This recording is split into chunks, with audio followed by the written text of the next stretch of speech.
Atalia, and I'm Jewish Israeli, and I wanted to. I'm really. It's very meaningful for me to see this protest here in South Bend, and for me to be here as an ally and as someone who wants freedom and justice for everyone. And I wanted to share with you a statement that I wrote together with a really dear friend who is Palestinian from Ramallah. Her father was uprooted in 1948 from Lid, and her name is Hilary Rantisi, and we wrote together with another colleague, friend, Diane, a statement that I wanted to share with you. And it starts, I start. The Palestinian poet Mourid Barghouti writes that if you want to dispossess a people, the simplest way to do it is to tell their story and to start with, secondly, start the story with the arrows of the Native Americans and not with the arrival of the British, and you have an entirely different story. Start the story with the failure of the African state and not with the colonial creation of the African state, and you have an entirely different story. This is a quote from Adichie, Danger of a Single Story. Start with the rockets fired into Israel by Hamas on October 7th, 2023, and not with the illegal occupation of Palestinian land by Israel and the blockade of Gaza since 2007, and you have an entirely different story. Sorry.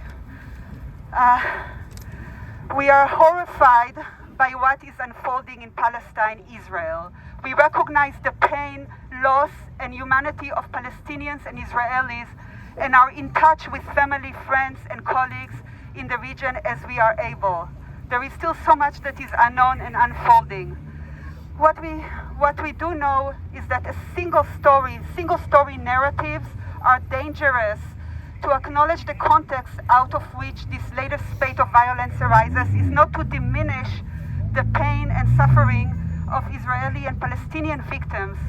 We agree with United Nations Special Rapporteur on the occupied Palestinian territories, Francesca Albanese, who is, quote, shocked and appalled by the violence unfolding in the region and horrified by the narrative, by the discourse, because it is possible and necessary to stand both with Palestinians and the Israelis without resorting to ethical relativism, to selective outrage, or worse, calls for violence.